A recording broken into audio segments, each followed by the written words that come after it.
जय हिंद। आप सभी का स्वागत है आपके अपने YouTube channel Rahul talent institute में। दोस्तों आज की इस वीडियो में हम लोग बात करेंगे क्लास 12th ज्योग्राफी का फर्स्ट चैप्टर का पार्ट 2 वीडियो ये होने वाला है। दोस्तों पार्ट 1 वीडियो में हमने जो टॉपिक कवर किया था काफी इंपॉर्टेंट टॉपिक हमने कवर कर लिया था। अब जो टॉपिक बचे हैं जो कि कुछ ऐसे क्वेश्चन जो कि आपके पूछे जाते हैं एग्जाम में, उनको भी हम लोग थ्योरी के रूप में पार्ट 2 वीडियो में कवर करेंगे। उसके बाद आपको ऑब्जेक्टिव एंड सब्जेक्टिव क्वेश्चन कराया जाएगा, उसको हम लोग बाद में देखेंगे। लेकिन हाँ, आपको ये वीडियो आप अगर पढ़ लेते हैं तो उसके बाद आपको ऑब्जेक्टिव ना तो याद करने होते हैं ना तो सब्जेक्टिव आपको उतना याद करना होता है। फिर भी हाँ, इस चीज को आप ध्यान से पढ़िए और समझिए। तो हमने पिछला वीडियो में यानी पार्ट 1 वीडियो में हमने आपको बताया था अमूलवादी विचारधारा तक, मानववादी विचारधारा पढ़ लिया था, अमूलवादी विचारधारा भी हमने पढ़ लिया था। अब देखिए अमूलवादी विचारधारा पढ़ने के बाद एक और टॉपिक आपको इंपॉर्टेंट टॉपिक है, नोट पॉइंट में आपको नोट बना लेना है कि अमूलवादी विचारधारा को एक और नाम से जानते हैं, रेडिकल विचारधारा के नाम से। यानी अमूलवादी विचारधारा को क्या कहा जाता है? रेडिकल विचारधारा। क्वेश्चन आपको यहां से पूछे जाते हैं कि कौन सी विचारधारा को रेडिकल विचारधारा के नाम से भी जाना जाता है, तो आपको बता देना है कि अमूलवादी विचारधारा को रेडिकल विचारधारा के नाम से जाना जाता है। क्लियर है यहां तक? उसके बाद अब अगला टॉपिक है व्यवहारवादी विचारधारा। इसमें प्रत्यक्ष अनुभव के साथ साथ प्रत्यक्ष अनुभव है ना, प्रत्यक्ष किसी भी चीज का प्रत्यक्ष रूप से, जैसे देखिए अभी हम इसको मार रहे हैं तो ये प्रत्यक्ष रूप से मार रहे हैं, यानी डायरेक्ट डायरेक्ट अभी हम अनुभव कर रहे हैं कि साला सचमुच चोट लगता है। लेकिन जैसे देखिए किसी को अगर हम मतलब कोई बता रहा है कि भाई उसने उसको उसने तुमको मारा था, उसने तुमको गाली दिया था, तो ये जो वो हमको ठेस पहुंचा रहा है, ये हमको इनडायरेक्टली वो ठेस पहुंचा रहा है। लेकिन अगर वो डायरेक्ट आके हमको मारे, डायरेक्ट आके कोई किसी को गाली दे, तो वो हो जाएगा प्रत्यक्ष रूप से। समझ रहे हैं ना? तो वही बोल रहा है कि ये एक ऐसी विचारधारा है व्यवहारवादी जिसमें प्रत्यक्ष अनुभव के साथ साथ मानव जातीयता, मानव जाति, प्रजाति, धर्म आदि आधारित सामाजिक संवर्गों के प्रारंभिक समय का बोध पर ज्यादा ध्यान दिया गया है। ऐसी विचारधारा को व्यवहारवादी विचारधारा कहते हैं।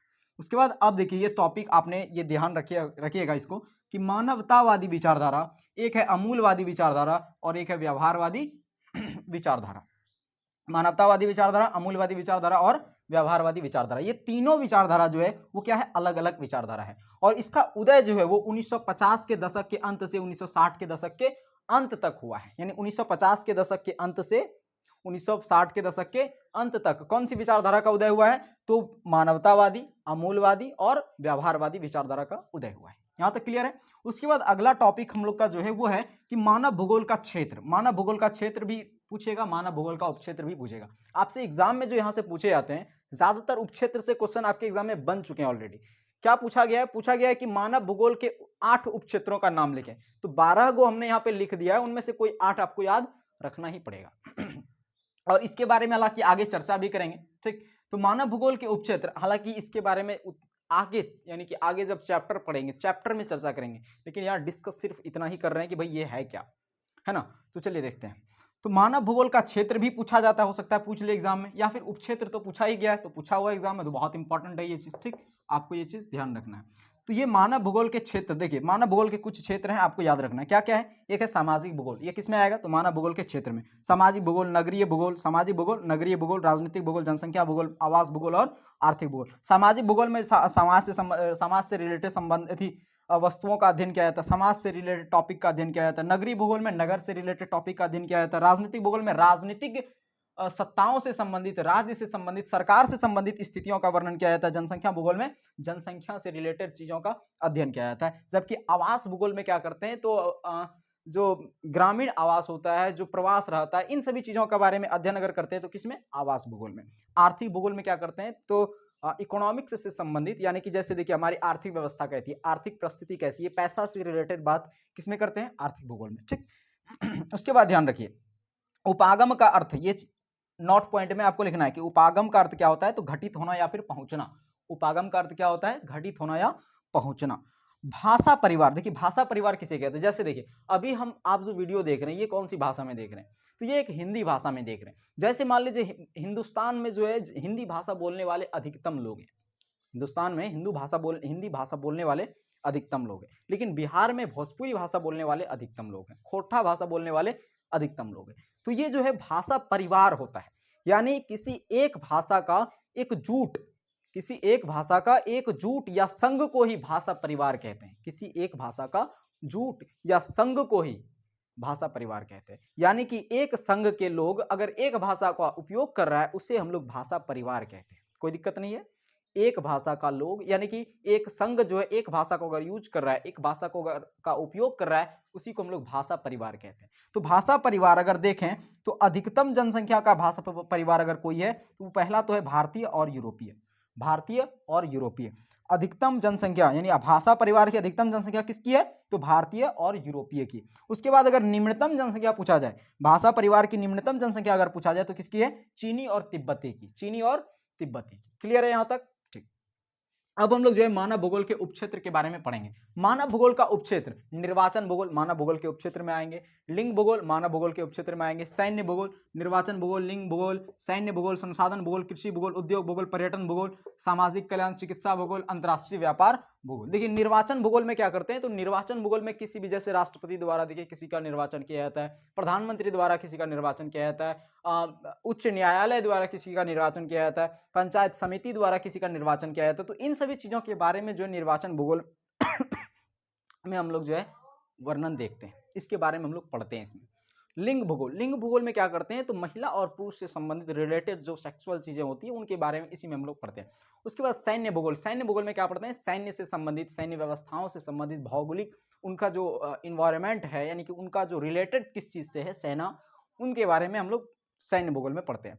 संसाधन भूगोल, संसाधन भूगोल में क्या पढ़ते हैं, तो आपको पता होगा संसाधन भूगोल में क्या पढ़ते हैं, जो प्राकृतिक संसाधनें हैं, जो मानवीय संसाधन हैं, इनके बारे में जिसमें हम वर्णन करते हैं उसी को संसाधन भूगोल कहते हैं।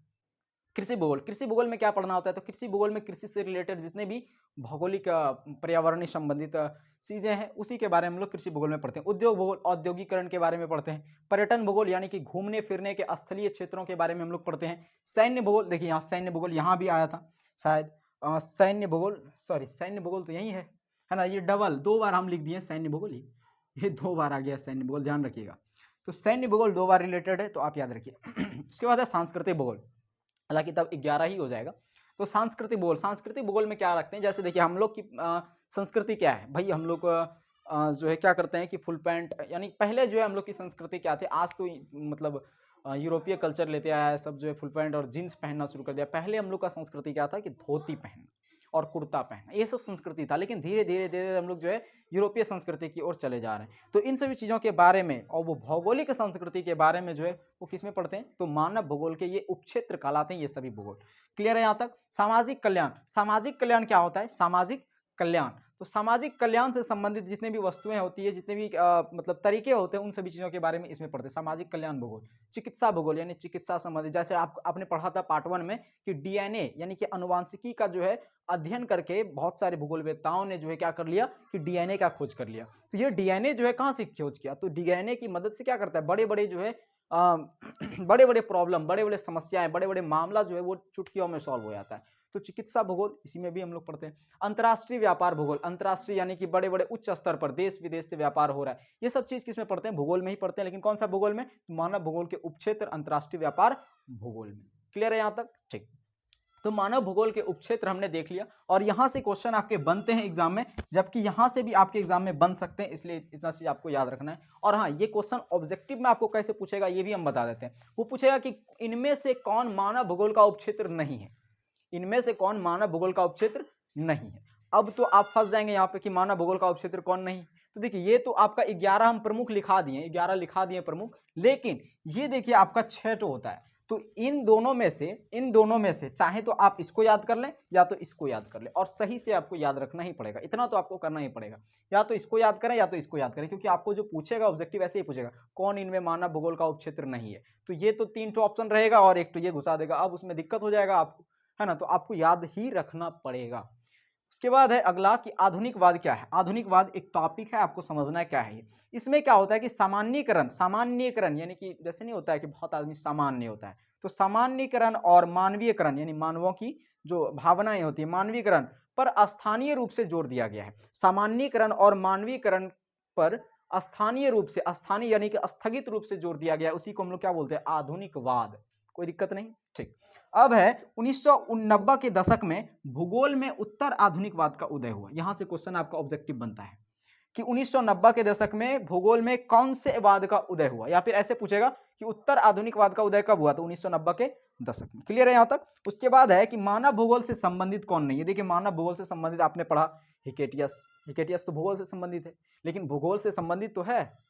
उसके बाद आपने पढ़ा इरेटोस्थनीज, उसके बाद आपने पढ़ा रेटजेल, कुमारी सैंपल। ये कुमारी सैंपल कौन है, इसके बारे में हालांकि ऑब्जेक्टिव में चर्चा कर लेंगे। इन्होंने बस एक डेफिनेशन दिया था, इन्होंने एक डेफिनेशन दिया था, यानी कि मानव भूगोल का एक अलग से डेफिनेशन दिया था। जैसे रेटजेल ने डेफिनेशन दिया था, उसी तरह से इसने भी एक डेफिनेशन दिया था मानव भूगोल का। इसके बारे में ऑब्जेक्टिव हम लोग देख लेंगे, क्योंकि यहाँ देखने से कोई फायदा भी नहीं है, क्योंकि याद तो रखना ही पड़ेगा वो चीज़, तो यहाँ देखने से भी कोई फायदा उसका है नहीं। बस एक टॉपिक है, उसको याद रखना पड़ेगा आपको, कुमारी सैंपल, ये भी मानव भूगोल से संबंधित है। लेकिन बर्टेड रसल जो है, बर्टेड रसल, ये मानव भूगोल से संबंधित नहीं है। तो यहाँ से एक हर साल यहाँ से एक आध क्वेश्चन ये आता है इस चैप्टर से कि इनमें कौन मानव, कौन विद्वान, कौन जो है वो कि मानव भूगोल से संबंधित नहीं है। तो ऑप्शन रहेगा बर्टेड रसेल। बाकी सबको सब है भूगोल से संबंधित, लेकिन मानव भूगोल से संबंधित कौन नहीं है, तो बर्टेड रसेल।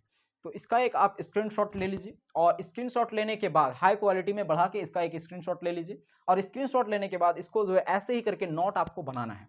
उम्मीद करता हूं आपने इस चीज का स्क्रीनशॉट ले लिया होगा। तो दोस्तों मिलते हैं अगले वीडियो में, तब तक के लिए जय हिंद, जय भारत।